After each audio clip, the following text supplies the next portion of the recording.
Hi everyone, Daniel Harmon here, showrunner for Tuttle Twins. We're creating a show that's appealing a lot to both children and parents. And while we hope it comes across as effortless, there's a lot of work that goes into creating a show like this and making it really great. I'm joined today by a couple of our writers, Jonny, Vance, and Ryan Powell, and we're gonna dive into a behind-the-scenes look of the writing of Tuttle Twins, the show. All right, so the first question is, in your writing process, do you start by writing for children or for adults? So I like to write for childish adults. I think that's the perfect... That's the sweet spot. That's a sweet spot. No, for me, it's like, it's really hard for me to guess what little kids find funny. Yeah. But I know what's funny to me. Yeah. And so I think for me personally, writing what's funny to me, and I feel like, I mean, everyone has their own immaturity. Everyone has a spectrum of humor from, Derek getting, just downing toothpaste tubes is really funny. Yeah. Downing paint, is just hilarious. But then also some of those other jokes appeal to me as well. So it's like, I think writing to both my younger and older sides is how I like to do it. That's a little bit the way we've been approaching this, right? Is that the universal language for all ages is something physical, like Derek drinking toothpaste or whatever it is, right? That could be a joke that kids are, obviously that's going to hit really well with kids, but then occasionally we throw in a one-liner that we anticipate it'll fully go over the head of a 7-year-old, right? Yeah, I mean, I think this is something that Pixar's done so well over the years. I loved Toy Story growing up.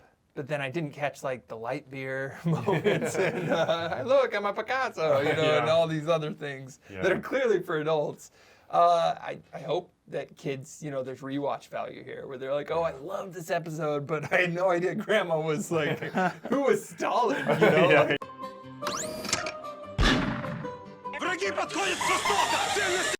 Even like with Copernicus in episode 1, Yeah. when the lemonade sign comes down on his head. It's gonna be funny in a couple different aspects. Sorry, Copernicus. Lemonade this way. It's like slapsticky, it's kind of like physical pain. Yeah. It lands on his head, and then also he's like following the sign.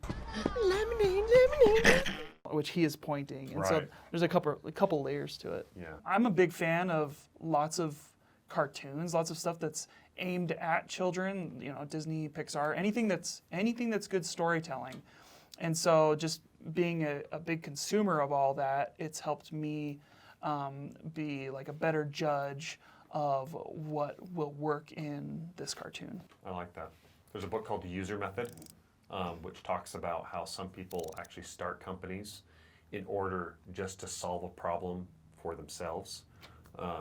Like, for example, Steve Wozniak of Apple was trying to make a computer that he wanted to use, right?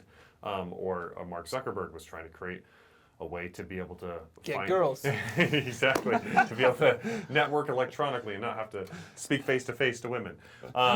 If you write for yourself, or if you create something for yourself, then you end up representing a much larger audience of other people out there. There are going to be other people that have similar interests or tastes as to what you do. And so, like you said, it's kind of that guessing game of like, oh, what would so-and-so like? I think that's a little bit harder way to go about it. Hey everyone, Daniel Harmon here, showrunner for Tuttle Twins. Thanks for watching this video. In exchange for all the cool free content that we're going to be putting out, would you please go ahead and subscribe and follow, and that'll help better spread the message of freedom to others that will be on social media. Also, if you share this link, that'd be amazing as well. We'll see you on the next one.